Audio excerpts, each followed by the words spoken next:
This is Rock and Roll English. Real people, real English. Here's your host, Martin Johnston. Hello everyone and welcome to another episode of Rock and Roll English, episode number. Should have checked this, however I have a valid excuse for not. I am so excited about England playing Mexico. When you listen to this, you will already know the result. I will be going to bed in a minute. It's currently 8:30.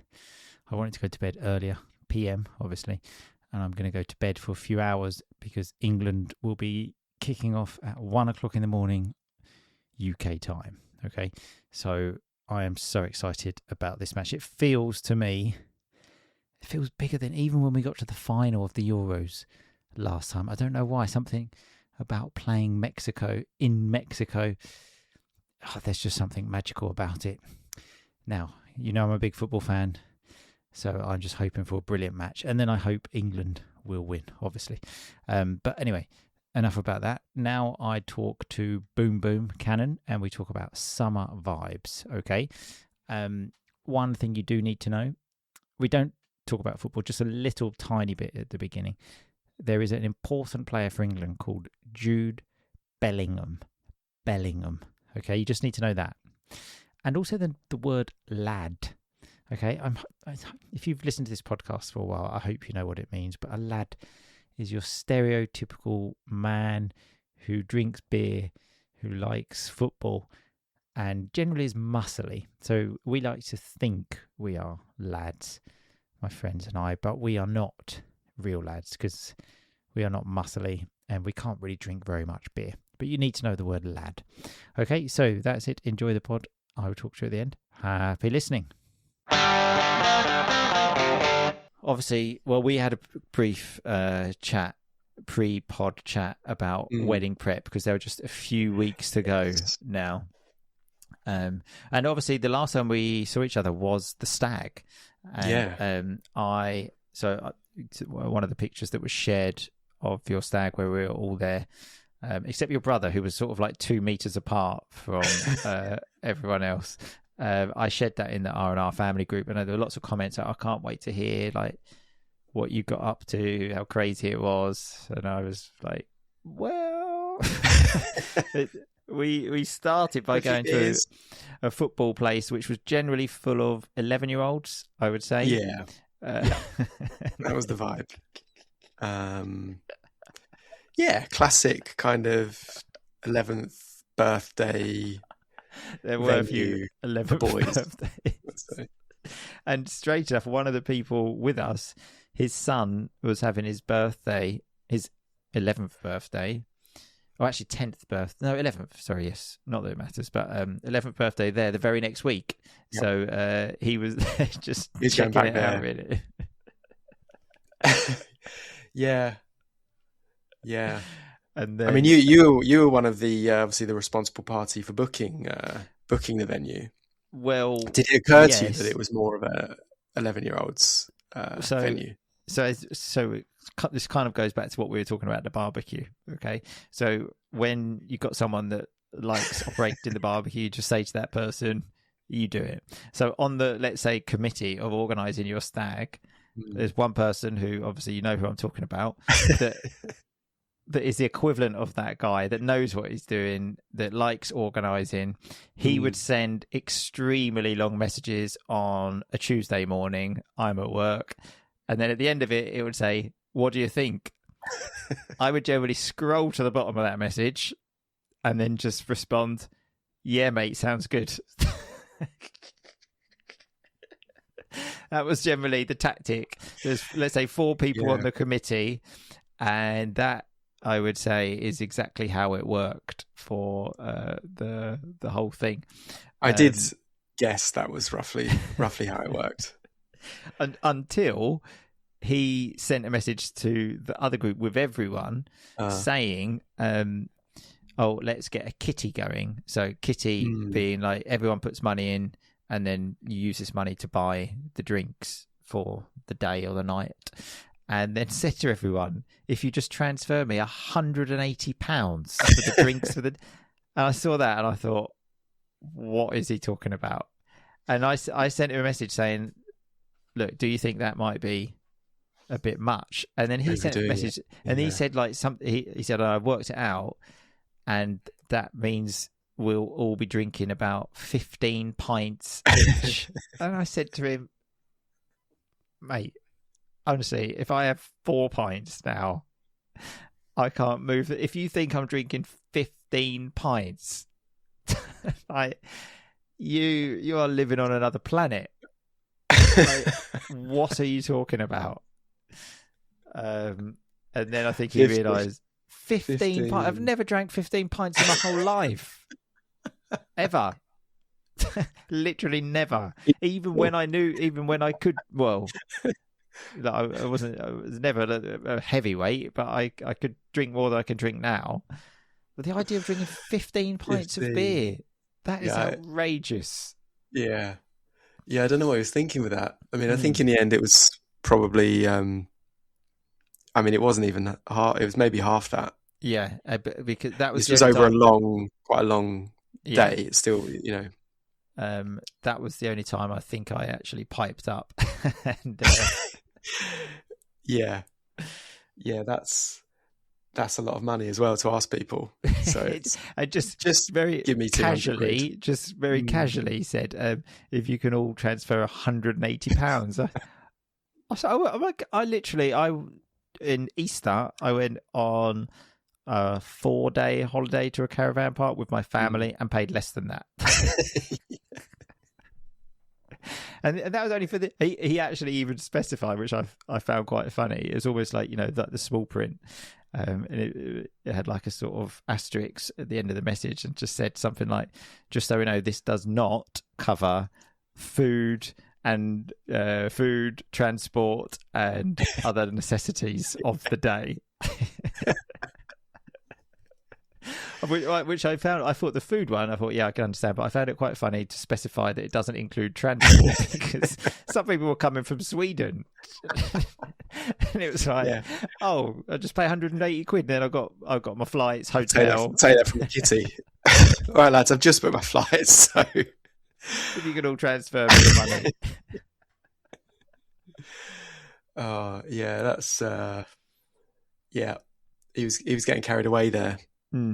Absolutely. But I do remember being quite, now not living there, and I guess it is London, and where we started was not only London but at the O2 in London.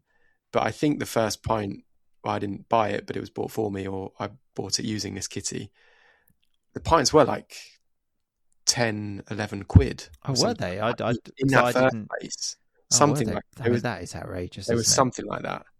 And I remember, thinking, things have changed. I was thinking £3.50. That is. I mean, I still think when we started going out, a pint was about £2.50, wasn't it? Yeah.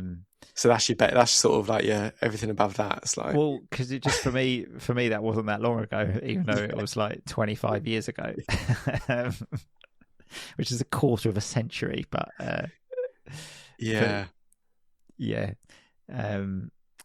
But yeah, I didn't know it was that much though. I mean, even when I was in that beer garden the other day, it was like in Chelmsford, it was like £6.50, something like that. And even then, I thought, that's because I think the thing is you don't often buy just one pint. So you just and that day when I was in the beer garden, I did buy 1 pint because everyone else had a drink. So I got there, bought 1 pint for myself, and it was £6.50. And I thought, that's a lot, bloody. Because normally, if you buy like 3 or 4, you just whatever. Like, do you know what? That is actually quite dangerous, isn't it? You're on a night out, you get.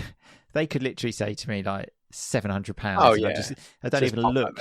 Just give your car a bang, and it's like the next day, isn't it? You're like, oh god, when you don't even want to look.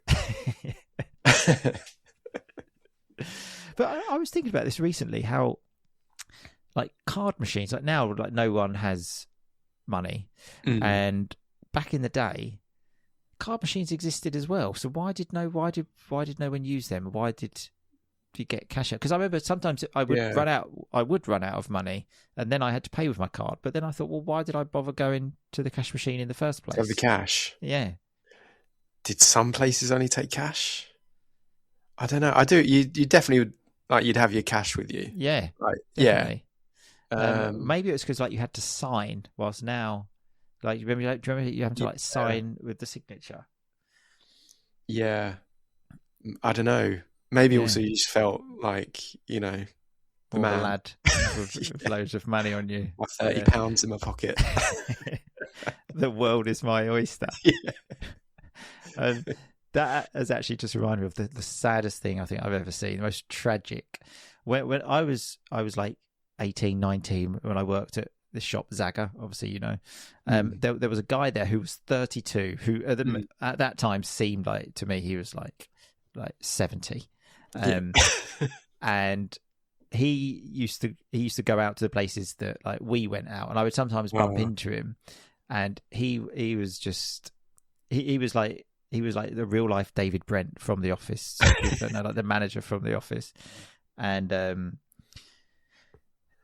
remember seeing him at the bar, and he would maybe have about, I don't know, probably like £500 on, like, so he'd have a wad of cash. And just so people could see that, he used to wipe his face with the wad of cash. Can you believe that? Oh my God. Why would if there's one thing you don't want to wipe your face with. Wipe as in like, I've got something on my face, I need to wipe it off, or just like, what sort of a wipe? Yeah, no, sort of like that. Or as in like, it's hot in here, let me just like wipe my forehead and my cheeks. Oh, that's awful. With like £500-600 massive wad of cash. And I mean, I was a loser back then as well, but I remember just looking at him, just thinking, what are you doing? Yeah. That's ridiculous behaviour. And asking, I'd say, for someone to take that money off you. Exactly. Yeah. I mean, he left quite soon after I started working there. I don't know if that ever happened. Part of me hopes it did, to be honest. I'd be quite nervous carrying around that sum of money. I mean, back in those days, probably if I had 20 quid, I'd be thinking, bloody hell, better look out. Keep my head down. Look out. A few of the geezers around here probably got their eye on me. Well, because the classic trick back in those days, wasn't it, was someone was getting money out, and then someone would grab them, move them away, and then get £300 out, which was the maximum you could get out. Possibly still is, I don't know.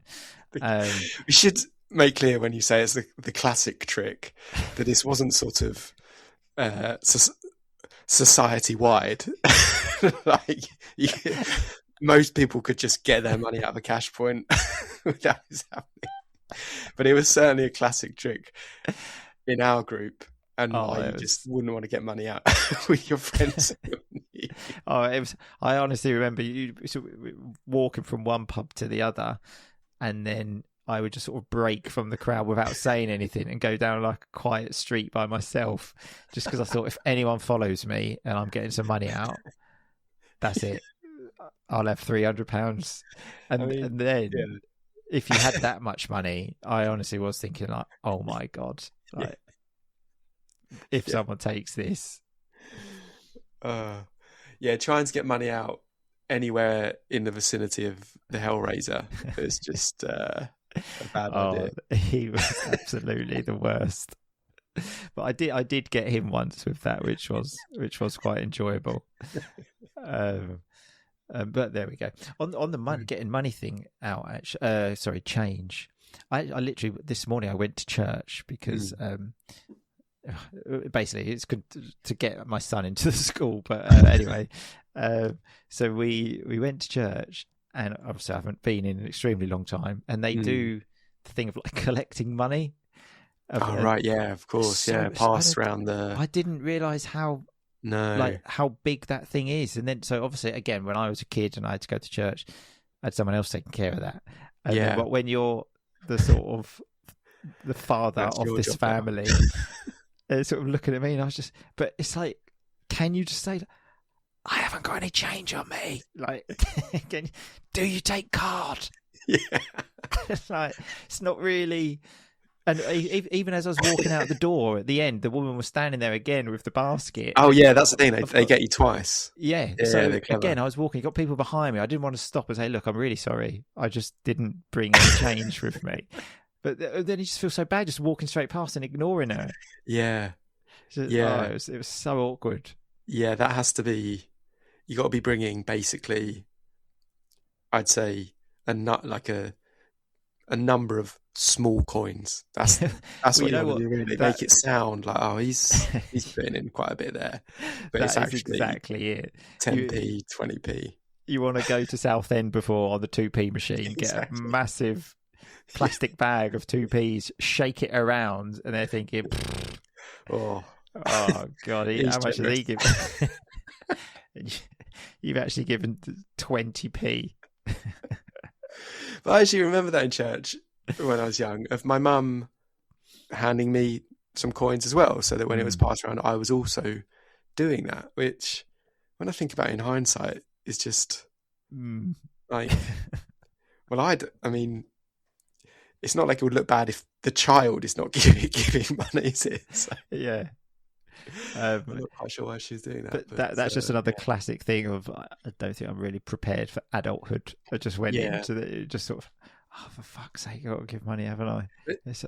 In church here, it's because we've been to the one we're getting married in a few times recently, and on a lot of the things where previously it would just be a box or a basket for coins or something, like the candles and things, they now have the signs up. So the thing that's very popular here is Swish, where you just transfer money via phone number, basically. Oh, okay. So it's just, open up your So phone.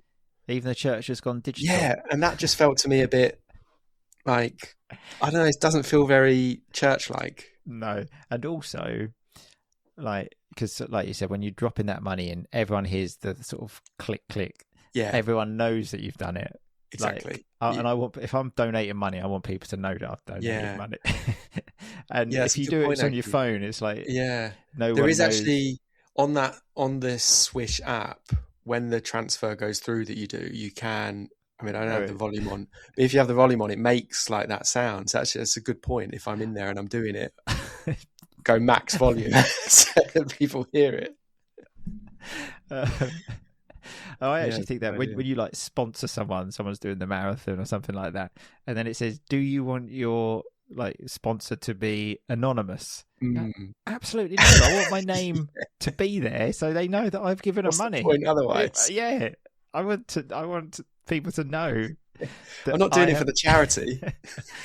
I'm doing it for recognition, that for people to say I'm a lovely guy. Otherwise, why would I bother doing this? Oh, absolutely. But there we go. I think we'll finish on that note of what wonderful humans we are. Yes. So well, I suppose next time I see you, Boom Boom, it will be at the wedding. Next time you'll be on the pod, you'll be a married man. Exactly. Yeah. So, we can do a pod debrief at some point. A debrief, absolutely, great idea. Yeah. All right, Boom Boom. Well, thanks for your time, and we'll see you soon. Thank you. Bye.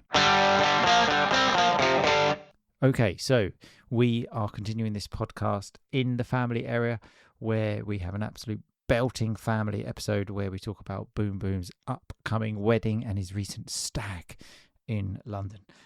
So people in the family have that to look forward to tomorrow. Remember, if you're interested in joining, just go to the website, click membership. Anyway, on to some of the vocab. Boom Boom spoke about the match. He said, I'm siding with not waking up for the England-Mexico match. So I'm siding with, I think I'm going in that direction. I don't think he will, though. The match is too big. Anyway, we also spoke about beer gardens. There are some pubs in England opening at 1 o'clock in the morning just for the match, and then people are going to work the next day. Can you imagine that? You've got to go to the pub at 1 o'clock in the morning with your work clothes on, basically. And Boom Boom said about beer gardens, he hadn't given too much thought to the name. Just that term, it's easy to understand, but just I hadn't really given too much thought to this name. And we also spoke about spilling drinks in the crutch area, like genital area, let's say. And we said it's a difficult look to pull off. So if you pull it off, you still look cool, even though you're going to the bar with beer on your t-shirt and around your crutch area. Very difficult to pull off. And I then said, I'm going to put myself out there and say, if a male orders an Aperol Spritz, I think you're an idiot. Okay, I was exaggerating. Of course I was. Lots of my friends like Boom Boom order Aperol Spritzes. But when you put yourself out there, you're putting yourself at risk. You know you could get some backlash. Like I know I could get some backlash for that comment, but I was willing to do it. I put myself out there. Then Boom Boom made an absolutely lovely comment with using some amazing vocabulary when he said, if you're going around with beer around your crutch area, you can't be casting aspersions on people drinking spirits. So casting aspersions meaning criticising in this sense. You can't be critical, make unfair comments, judging someone's character. If you're doing that, you can't be casting aspersions. And we also spoke about nursing a drink. Think of a nurse who looks after a sick person. That's the same as when you have a drink for a long time. You need to nurse it. Boom Boom said he would draw the line at a 6 a.m. beer. So to say, I'm not doing that. I also mentioned how spending 5 days in a tent in Glastonbury in England for the music festival looks pretty mank. So manky meaning disgusting. Slang, but means that. And I then said how when we were in Spain at a festival, we were getting by, so we were surviving on 2 hours sleep, which basically is what I will be doing tonight. So I will leave you there. Come on, England. Let's do this. And let's hope football is the real winner. That's the diplomatic thing to say, really, isn't it? But really, I hope England are the winner. Here is hoping. We live in hope.